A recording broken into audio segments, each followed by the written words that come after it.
to Integrated Tele-Intervention series. This is Saranya and I'm Jannet. In this video, we are going to be looking at the next step, that is how to improve the visual skills using different kinds of worksheets. So a worksheet is something like this. So you would have seen these individual worksheets as single papers or even as a book in the schools, kindergarten schools. It's very common. So how are we using this to train children with cerebral visual impairment is what we're going to see in this video. So as we had told before, three things very important is to make sure that there's good lighting when the child is doing this. Secondly, make sure that you keep the area decluttered. When you're going to do this worksheet, only make sure that this worksheet is there. Not too many things are present, and whatever items are required for doing this worksheet, you please give only that to the child so that you can prevent all kinds of visual distractions. Another important thing is the good setup, and make sure that you place this in the eye level of the child, as child should be more comfortable in while doing this. So this is very important. Another thing that why we give this worksheet is because we don't give it as books, because children with cerebral visual impairment will definitely have problem in turning the books and in seeing that, but we give as in bold colors, in bold thick bordered pages like this, because of the condition they have. By doing this individually will really help them.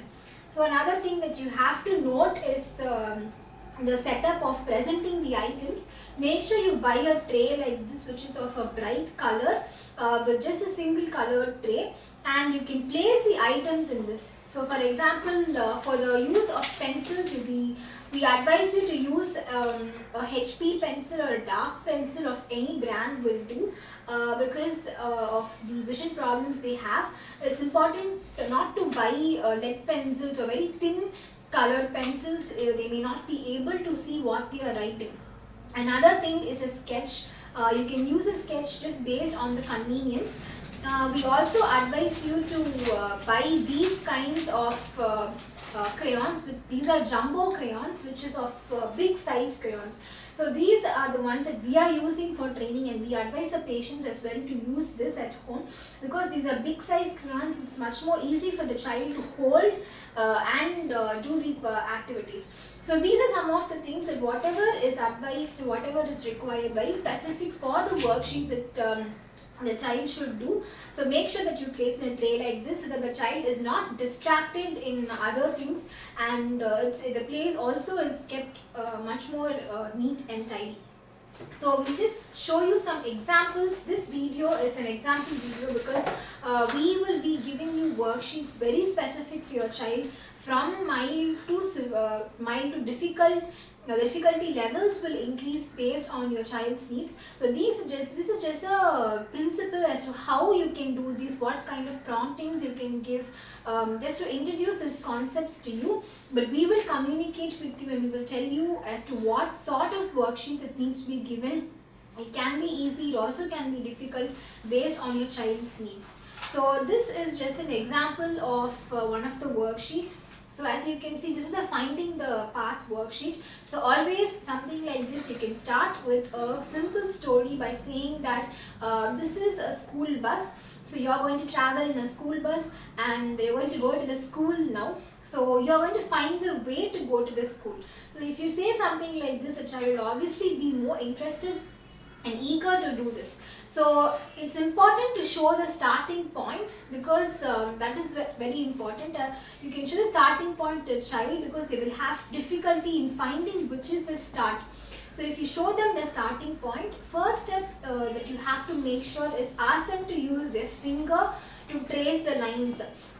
So in starting, if they use a pencil, then they'll find it very difficult out of an experience. It's always good to use a finger first and make sure they cross each line. So if you can see that they are coming in the wrong direction, you can let them go in the wrong direction, because only then they will learn to solve the problem.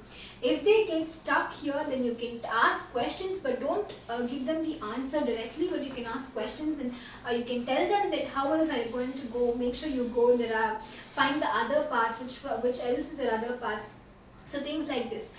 And then after this you can give a pencil and ask them to fill this in the writing. Once they finish it, always make sure that you appreciate them or get them something nice in that day, and you can give them some compliments so that they feel encouraged to do this. So this activity is, this worksheet will mainly train the visual tracking skills, the scanning skills, and also problem solving. So another very simple worksheet is this matching. So here you can see the uppercase letters, and here you can see the lowercase letters. So you would have understood the meaning of this thing is they have to match the uppercase with the lowercase letters. Some kids may or may not be aware of this, so make sure that you finish the basic training level of the alphabets, and then you come to this. So you can just teach them the uppercase letters, and first again you can ask them to use their finger to match the A with the small a. After they are okay with that, you can give them a scale and a pencil, and you can ask them to match this. So beside you can also see some objects which we have given. So also as a part of this you can teach them these things. So this is just an example of a matching worksheet. Again, based on the difficulty level, we would prescribe it. So now ma'am will be explaining about 2 more worksheets to you. So this is another worksheet for figure ground discrimination. So as individuals, we have the capacity to see things distinguished. Like example, so we are sitting in the background of a wall. That means we are in front of the wall, and before us there is a sheet. So even though we see many things in distance or nearby with varying distances, we can easily perceive all things are different which are placed one by one or one behind the one. But children with CVA, if they get to see some objects which are aligned backwards or aligned one by one behind each other, they will get to see everything as the same two-dimensional picture. So it means they won't get to see the distinguished distances between each and every object. So that area is very important for them as they go to involve in outdoor games. They have to pursue things in the proper manner and the position of the particular objects in the given space. So to stimulate that, this worksheet will help them to give some idea. So how things will be arranged in the environment. Example, so in this picture we are seeing a simple house with a tree beside, and in the background of stars and moon in the sky. First, connect a few story about it, that this is your house. So you're going to paint your house with your own favorite colors, and you're going to decorate it, and there are stars and moon which are black and white, so you have to make them colorful. So ask them what shape they see in the house, the rectangle, triangle, circle, and what do they see on the top, something projecting from the back side. Tell them it's a chimney, and why can't they see the complete picture of the chimney? Because it's projecting from the back side of the rear end of the house, not in the front end of the house. So tell them, since it is the rear end, we couldn't see the complete picture. Likewise, whatever is coming from the rear end of our house also, we couldn't see completely from the front portion. So that then they will start thinking, okay, these kind of ideologies are existing, and tell them to color in different colors. And also ask the tree where is the position of the tree. They may say it's front, back, nearby. Tell them it's beside. Okay, so and ask them to go out and check about your own house, how the house looks like, what's the difference between your house and the house in the picture, and what they see about the roof of the house. It may be a water tank, maybe a string, maybe a decorative arch, something else, or a flower pot which you are hanging over the roof. And also ask them if there is any other tree similar to this around the house. In your house there may be a tree in the backyard, not in the side or nearby portion. So tell them there is difference between our house and this house. Our tree is in the back side, this tree is the beside. And also ask them to look at the sky and stars and moon. If it is a evening time, ask them to see where are the skies and stars. They are in the sky, suspending in the sky. So if they seeing the stars and moon from the front end of the home, the stars and sky and moon will be the background of the house. Tell them it's in the background space. Okay, so that way tell them there is space difference between the sky and the moon and stars. All are like layer, and our house is also in the low level of the sky, and the tree is in the back, so there is some gap between the tree and house. These things are not attached to each other. They are placed in the respective places with some given space in between them. So then they will start realizing everything we see at the distance. These windows are different distinguished objects. They will try to see, observe in different angle and as different objects. So for that skill, to stimulate that area of the brain, we are beginning with a story and example illustration. So when they get to see it with different colors, they will start imagining as a background and front objects. And also they can make some different textured paper collage. They can tear some different textured paper pieces, old newspaper, and make a collage arrangement instead of the direct paint or color. So that will help them to feel the textual difference of the picture. Example, for tree they can stick some real leaves pieces. For tree bark they can stick some cardboard pieces. For stars they can give some glitter powder. For house they can stick some newspaper pieces. For roof they can stick some bindis. That kind of textual differences also will make them interested. Another thing is visual discrimination.